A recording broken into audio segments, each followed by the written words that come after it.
13:5. Teremka nayo kidogo kidogo. 13:5. Ndio.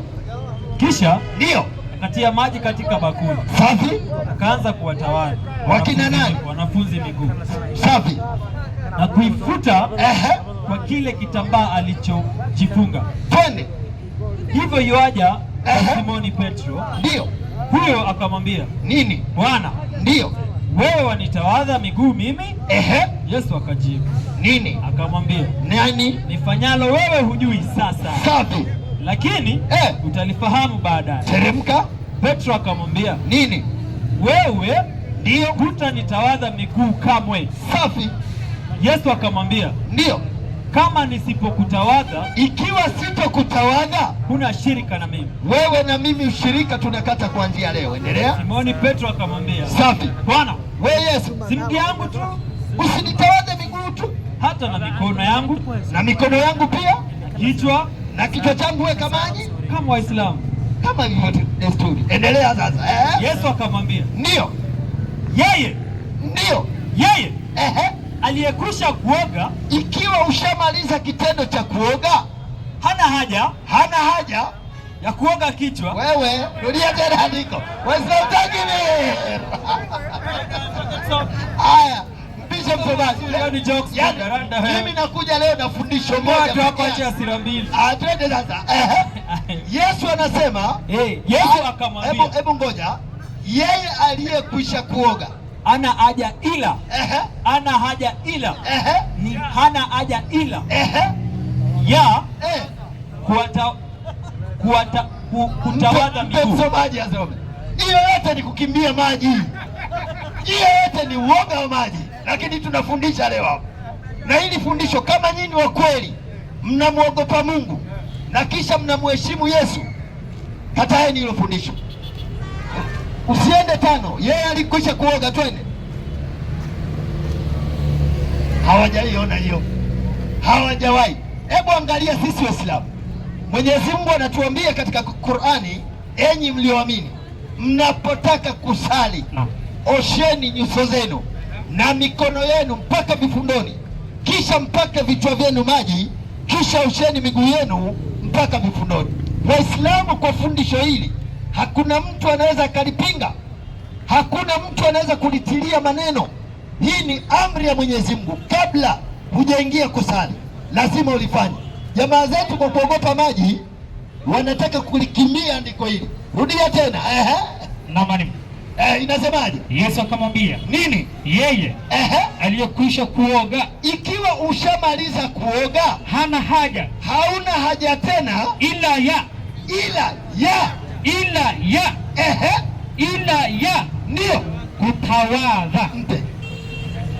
Ikiwa tayari ushaoga, huna haja ila kufanyeje? Kutawadha. Wewe unatawadha? Kutawadha miguu. Andiko imalizwe. Hata kama utatawadha miguu, na mwalimu, hata ukitoka kwa bavu lazima utaosha miguu.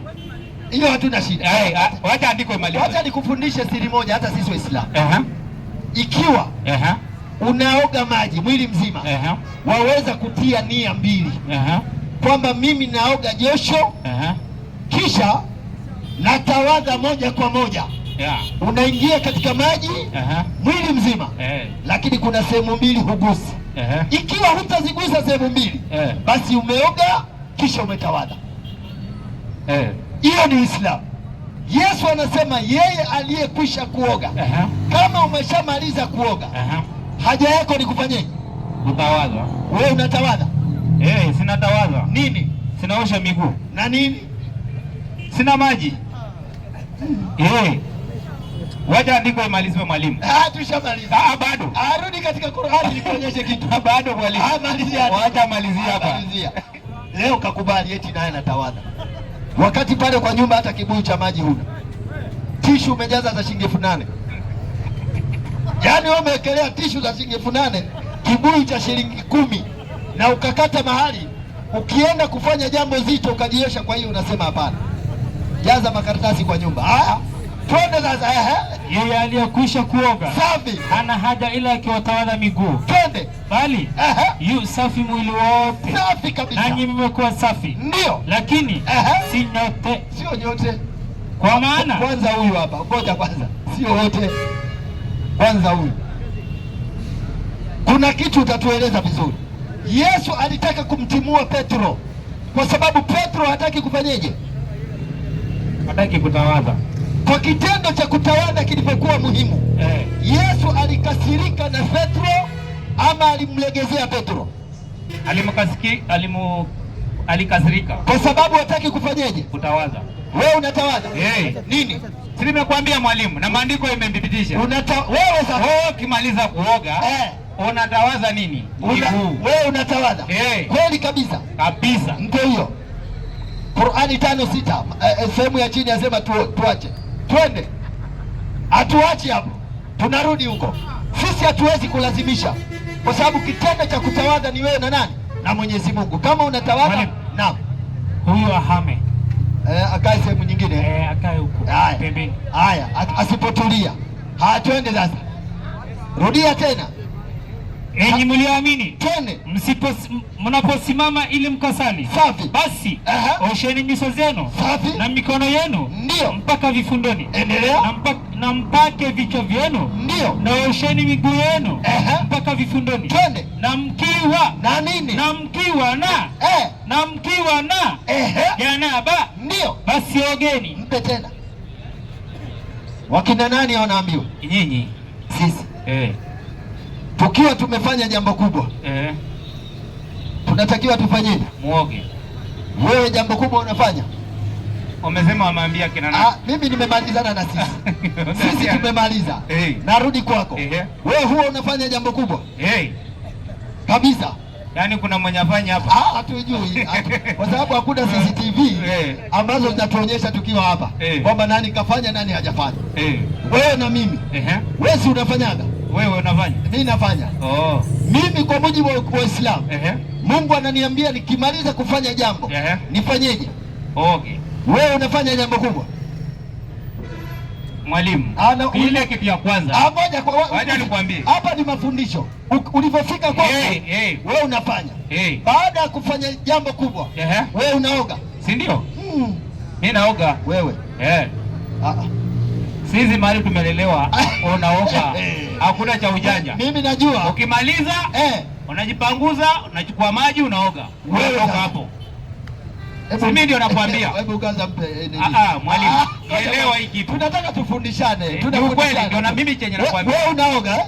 Haya, mpe tena, endelea. Hatukulazimishi, endelea. Na mkiwa wagonjwa au mmo safarini, ndio, au mmoja wenu ametoka chooni, mpe.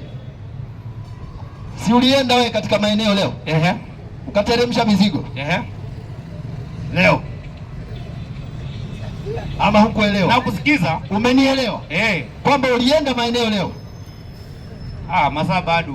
Nasema masaa yako bado. Hata asubuhi hujaenda? Bado. Yaani uko na shida gani wewe? Hebu mpe sasa tena huyo. Naweza kaa kweli. Unajua nini? Ugali ngumu, chapati, sukuma. Unaweza kaa wiki. Akisema mimi sijaenda wiki mzima, tusikatane. Maji ya kunywa huenda hata hajajaribu. Hii ni wiki ya pili, ataendaje? Yawezekana, hatukatae. Rudia Qur'ani, rudia tena. Tusikatae. Ama na mkiwa wagonjwa, safi, au mmo safarini, ndio, au mmoja wenu ametoka chooni, ama katika nyinyi mmoja wenu alienda mahali akateremsha mizigo, au ndio mmeingiliana na wanawake, ndio, na hamkupata maji, ndio, basi kusudieni tayamamuni. Huko tusiende. Mpe maiki. Huko tusiende. Mwalimu anasema huko tusiende. Ndio nataka kuambia. Wacha tuende kwa mada. Tuende kwa mada. Tuende kwa mada. Naomba tusomee gapi? 7 144. 7. Chukua maiki. 7:144. Mtume anasema al-Islam nadhif fatanadhaf la yadkhulu aljanna illa nadhif. Uislamu kwanza ni usafi. Uislamu kwanza ni usafi. Mtume anasema jisafisheni. la yadkhulu aljanna, haiwezekani mtu akaingia peponi illa nadhif, isipokuwa msafi. Huyu anasema mimi bana, vile nilivyooga ndio hivyo hivyo. Sawa, ukitoka chooni chukua matishu ama makaratasi ya maziwa, pangusa, endelea na safari. Sisi hatuko hivyo. Ndio unaona dada zetu wa Kiislamu hawa jamaa huwapenda sana dada wa Kiislamu. Kuna siri kubwa. Hao wanapochukua makaratasi yale ya maziwa, yale maziwa ya Lato, sijui maziwa ya nini haya, akaenda nayo kule, anaanzia ule karatasi huko nyanda za juu kusini, kisha inaletwa moja kwa moja mpaka hapa, alafu mtu nguo zake huyo anaenda zake, kisha unaingia kwa matatu, unaona hapa ni panya imekufa ama ni mayai naangaliana macho. Wakati huo huyo aliyosimama unamwona ako sawa kabisa, lakini mbona kuna baadaye unaona kichefuchefu, unataka kutapika, ukishuka njiani balaa. Lakini Uislamu ni usafi. Sisi tukishafanya mambo kama hayo tunajiosha kwa maji safi. Mwalimu, unaenda mahali unasikia uko na raha. Mwalimu, nimetoa maandiko tusome tafadhali. Islamu ni mazuri sana kabisa, yote wanaitekelea, yote Waislamu. Sawa, asante mwalimu. Mashaallah, ashafikisha huyo ujumbe. Asoma haya Qur'ani sasa. Yaani Abdullah amesheka kusikia makaratasi. Unaona kama hili hapa hivi. Kwa wenzetu hili dili. Hili linachukuliwa vizuri, linakamatwa. Tena inasema nini? Ngoja, linakamatwa kwa mkono ambao sio wenye sharti. Hata huu wa kulia tu. Mtu analichukua hilo, analipitisha huko. Kisha linaletwa kisha mtu na nguo zake huyo awatembea kila kidheri barabarani, hata akuosha mkono akumbuki.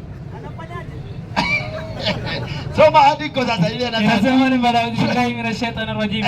Bismillahir rahmanir rahim. Ndio Mwenyezi Mungu akasema nini? Ewe Musa, safi, mimi nimekuteua uende kwa watu, ndio, na ujumbe wangu safi, na maneno yangu safi. Basi chukua iliyokupa na uwe katika wanaoshukuru. Mpe namba now 4:79. Hapo kwanza tumemaliza. Hapo imeshasomwa. Baada ya kusoma hapo ndio nataka kujenga hoja yangu, nikuulize swali. Jenga hoja. Kisha na mimi nikujengee kwa Biblia. Sawa. 4:79. 4:79. Inasema baada billahi minash shaitani rajim. Ndio. Haiwezi kuwa mtu aliyepewa na Mwenyezi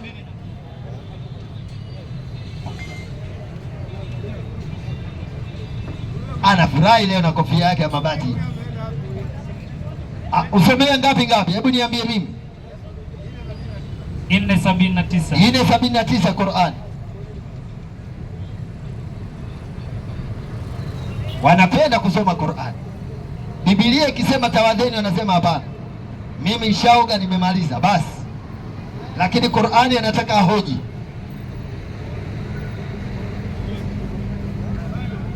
Bado nini?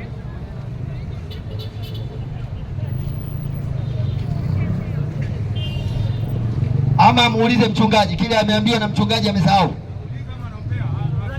Amesahau, kama amesahau akumbuke. Haya, mpe huyo kwanza huko maiki, tukingoja. Mpe maiki mwingine, tusichukue muda mwingi. Aya za kuandikiwa usiku hizo. Wewe huna shekhe unataka kujua Qur'an? Huna maalimu unataka kujua Qur'an? Kupitia njia gani? Eti mitandao. Qur'ani si kitabu cha mitandao ba. Inasemaje? Inasema ni baada billahi minash shaitani rajim. Twende. Jema lilokufikia limetokana na Mwenyezi Mungu. Ndio. Na ovu lililokusibu linatokana na nafsi yako mwenyewe. Nasi tumekutuma safi kwa watu uwe ni mtume. Mpe namba. Nimetoa Qur'ani 7:144. Ndio. Inasema wewe Musa, nimekuteua kwa watu kuwe nabii. Nani huyo anaambiwa? Mwenyezi Mungu anaambia Musa. Tukakuja hapa kwa Qur'ani 4:79. Ndio. Inasema tumekutuma kwa watu. Ndio. Na Mwenyezi Mungu ni shahidi kabisa. Kwa hizi haya mbili tufuate gani? Zote zifuatwe. Kwa nini? Kwa sababu Musa kapewa nini? Torati. Na kapewa nini na Mwenyezi Mungu? Unabii. Na Muhammad kapewa nini? Hapa wapi? Hapa inasema hivi. Kwa hii Qur'ani inasema hivi. Zote tufate. Ya kwanza inamzungumzia nani?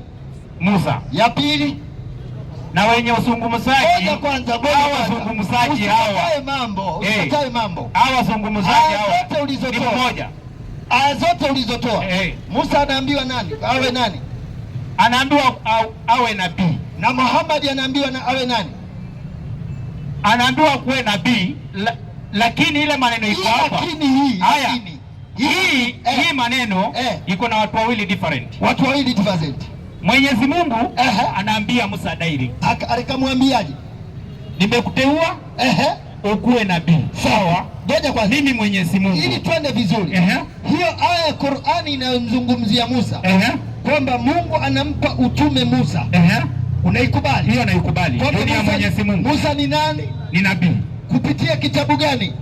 Kupitia Qur'ani. Yeye ina shida. Sasa kwa Muhammad anaambiwa awe nani? Akuwe nabii. Na Mwenyezi Mungu ni nani? Ni shahidi. Ni shahidi. Na pale Mwenyezi Mungu anasema mimi nimekuteua wewe Musa. Ndio. Na mbona ikifika kwa Muhammad ikuwe yeye ni shahidi? Sasa ngoja. Wataka kumpangia Mungu mwalimu hapo sitoroke vizuri hapo. Sitoroke. Pointi yako ni kwamba Musa kapewa nini? Unabii. Na Muhammad kapewa nini? Unabii. Mungu ametumia njia mbili za kuwazungumzisha. Sasa nieleze hizo njia. Twende vizuri sasa. Amekubali. Mungu anapomwambia Musa kuwa awe nabii. Rudia aya ya Qur'ani hiyo, tumekubaliana. Rudia aya ya Qur'ani sasa. Hizi ni sehemu mbili. Huyu kakaage kaka. Huyo ukimpa maiki sasa umemuondoa. Wacha atulie. Inasemaje? Aya ya Qur'ani. Akasema Mwenyezi Mungu. Ndio. Ewe Musa. Huko tumemaliza. Hiyo tumekubaliana. Ama hatujakubaliana? Mpe maiki isionekane na kusukuma. Unisukumi.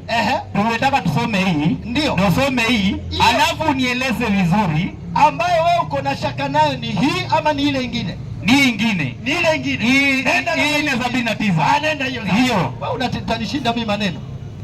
Hiyo tushakubaliana.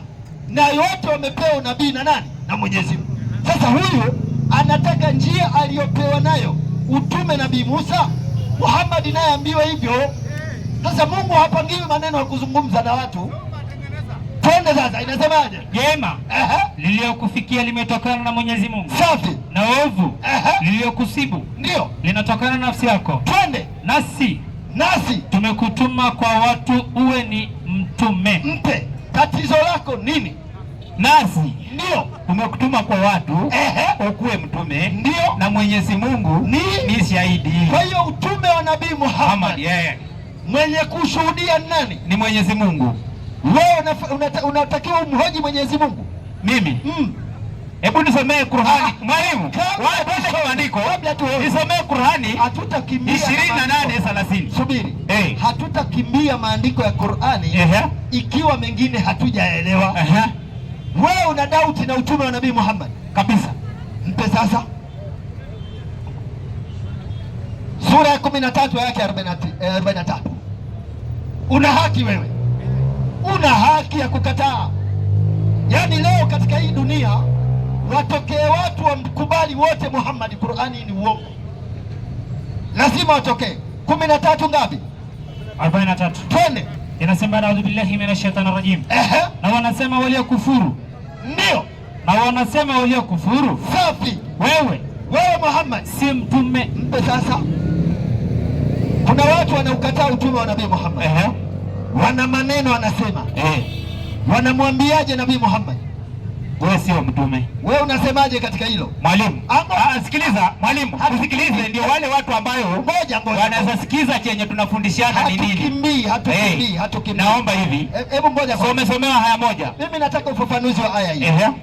Kuna watu wanatamka kwa midomo yao. Wanamwambiaje Muhammad? Wewe sio mtume. Wewe katika hilo unasemaje? Hata mimi niko hapo. Wewe unakataa utume wa nani? Wa Muhammad. Kwa hiyo unaungana na hao kukataa utume wa nani? Muhammad. Rudia sasa haya. Kwa tuna tabu. Tunaenda vizuri. Na wanasema. Na wanasema. safi, waliokufuru. Mpe. Kumbe hayo maneno wanaokataa utume wa Nabii Muhammad ni watu gani? Waliokufuru, ambao miongoni mwao ni sisi, ni nyinyi. Haya mwalimu, nikubali. Sasa sikiliza mwalimu, kama naomba hivi, ukitoa andiko nipe, hata mimi nitoa andiko moja ndio tuone. Mimi nikikataa kwa nini nakataa? Nimetoa mawili, nimekuvumilia. Haya, utoa. Twende sasa, twende. Na wanasema waliokufuru, wewe si mtume. Twende, sema wewe Nabii Muhammad. Mwenyezi Mungu. Nani? Mwenyezi Mungu. Rudia tena. Mwenyezi Mungu anatosha kuwa shahidi baina yangu na baina yenu. Sasa ushahidi wa kwanza unachukuliwa na nani? Na Mwenyezi Mungu. Kukubali utume wa nani? Wa Mtume Muhammad. Wewe na Mwenyezi Mungu, nani mkweli? Mwenyezi Mungu ni mkweli. Waislamu takbir. Haya mwalimu, hizo takbir umepiga. Na mbona utaki nisomewa haya zangu? Nisomee tu moja, alafu piga takbir. Namaliza haya, kisha turudi kwako sasa. Haya, malizia. Hivi Waislamu, huyu ameshatuambia kwamba ako na cheo chake ambacho hatukumpa sisi, kajipa mwenyewe baada ya kutamka Muhammad sio nani? Si mtume. Kumbe amekuwa kafiri. Amesema, ameitikia sema mimi bana kweli kafiri. Lakini juu ya kukataa utume wa Nabii Muhammad, Allah anaushuhudia kwamba wewe Nabii Muhammad, wewe ni mtume. Nikamuuliza, kati yako wewe na Mwenyezi Mungu nani mkweli? Kasema Mwenyezi Mungu mkweli. Sasa ikiwa wewe unaukataa na Mungu kauthibitisha, yani wewe utoke huko Kawangware uje ukatae utume wa Nabii Muhammad, kisha dhamana ya utume ichukuliwe na Mwenyezi Mungu, nani wa kusikilizwa? Endelea na haya, wewe tufundishe. Sema ndio Mwenyezi Mungu anatosha kuwa shahidi baina yangu na baina yenu. Twende kwa mimi ni mtume. Mpe. Mungu anasemaje hapa? Si Mungu inasema Mwenyezi Mungu anatosha kuwa shahidi. Ndio, mimi ni mtume. Nani mtume? Muhammad anasema mimi ni mtume. Safi, nani mtume? Muhammad anasema mimi ni mtume. Nakubali. Nani anasema mimi ni mtume? Ni Muhammad. Kwa hiyo Muhammad ni anasema yeye ni mtume. Haya mwalimu, fanya hivi, nisomee Qur'ani. Naomba hivi 61:3 Qur'ani. Sawa, mpe malizia haya, tunaenda nawe vizuri tu. Twende. Na pia yule mwenye elimu ya kitabu. Rudia tena. Na pia yule ndio mwenye elimu ya kitabu. Mungu anasema mwenye elimu, aliyesoma vitabu vya dini, aliyesoma vitabu vya dini, ana elimu, huyo anaukubali utume wa Nabii Muhammad sallallahu. Huyu maskini wa kudownload pale utume wa Nabii Muhammad, sio kudownload. Subiri kwanza. Hapa ni wasomi ndio wanaitwa kwamba yule mwenye elimu ya kitabu. Kila wewe huna shekhe wako ni Google. Google na utume wa Nabii Muhammad wapi na wapi? Soma haya hiyo. Kila ndio aliyesoma Taurati iliyo sahihi. Subiri sasa. Kumbe wasomi waliozungumziwa wenye habari za Nabii Muhammad sharti awe kwanza anaijua Taurati. Huyu ashawaiona Taurati wapi? Kwa nani? Kwa Google. Hakuna Taurati kwa Google wala kwenye mitandao yote, hakuna Taurati. Utazijuaje habari za Nabii Muhammad wewe? Endelea sasa. Na Injili iliyo sahihi. Na Injili iliyo sahihi. Hapa kuna Injili kama alivyoandika Marko, kuna Injili kama alivyoandika Yohana, kuna Injili kama alivyoandika Mathayo, kuna Injili kama alivyoandika Luka. Ya Bwana Yesu iko wapi ili azione habari za Muhammad huyu? Ataziona wapi? Maliza sasa. Kila aliyesoma Taurati iliyo sahihi. Safi. Na Injili iliyo sahihi. Safi. Ameziona habari za Nabii Muhammad sallallahu alaihi wasallam. Wapi? Humo. Mpe. Mwalimu, twende vizuri. Ngoja. Pole pole. Umerusha mawe alafu ukakuwa mkali. Naomba nisomee 63. Tumalize aya Qur'ani. Sina shida mimi. Si bado niko kwa Qur'ani. Sikatai. Sasa tukimaliza tumetoa hii aya. Turekebishe mahali popote. Hakuna pa kurekebisha. Qur'ani hatuwezi kuirekebisha. Wanasema hivi, nimetoa aya Qur'ani hii. Kila aliyesoma Taurati iliyo sahihi na Injili iliyo sahihi bila shaka kupitia vitabu hivyo viwili amekumbana na habari za nani? Kuna mwenye amesoma Taurati na Injili sahihi? Hakuna. Wewe uko na evidence gani kama ukisoma hiyo? Moja mwalimu, uko na evidence gani kama ukisoma hiyo unaamini Qur'ani hii? Ndio. Ulisoma wapi? Mpe sasa. Nisomee hiyo sahihi. Nisomee hiyo sahihi. Kwa Biblia, kwa sababu Biblia haina sahihi. Haya, mpe sasa. Haya, ndio hii. Tumekubaliana sasa. Baada ya kuiona sura ya 13 aya yake ya 43 inathibitisha kwamba ukitaka kukumbana na habari za Muhammad, kwanza sharti uwe kwanza umesoma kitabu cha Taurati, sio kumbukumbu. Pili, uwe msomi wa Injili, naye amekubali kwamba hivi vitabu havipo, na kama havipo kuna kitabu kilichobaki ambacho ni kitabu cha Qur'ani kinathibitisha utume wa Nabii Muhammad. Katika sura ya ngapi? Sura ya 48. Nenda katika aya ya 29 Qur'an 48:29. Niharakishie mkono. Baada ya vitabu hivyo kukosekana, Waislamu hatuna dauti sisi juu ya utume wa Nabii Muhammad. Twende. Muhammad. Rudia tena. Muhammad ni mtume wa Mwenyezi Mungu. Rudia tena. Muhammad ni mtume wa Mwenyezi Mungu. Twende. Na walio pamoja naye, na walio pamoja na Muhammad ni wenye uthabiti mbele ya makafiri, safi, na wenye kuhurumiana wao kwa wao. Twende. Utawaona wakifanyeje? Wakiinama kwa kurukuu, ndio, na kusujudu pamoja, safi, wakitafuta nini? fadhila za Mwenyezi Mungu na radhi yake. Alama zao zi katika nyuso zao, safi, kwa taathira ya kufanyeje? Athari ya kusujudi. Twende. Ndio mfano wao katika Taurati. Kwanza huu ndio mfano wao katika Taurati, sio huu ndio mfano wao katika kumbukumbu la Taurati. La, inayozungumziwa ni Taurati. Maliza sasa. Huu ndio mfano wao katika Taurati. Safi. Na mfano wao katika Injili. Waislamu takbir. Inapozungumzwa Injili sio ya Luka wewe. Yaani Luka aandike habari za Muhammad, Mathayo hana cha kusema, aandike habari za Muhammad, Marko ajichanganye, aandike habari za Muhammad. Hao ni watu wa Injili ndio wanazungumziwa. Waislamu takbir. Tunapomzungumzia Nabii Muhammad tuna ushahidi wa kutosha, japokuwa Gaaladha wamkatae, na leo tutatoa tiba ya Gaaladha ya kumkataa Nabii Muhammad sallallahu alaihi wasallam. Ndugu zangu, juzi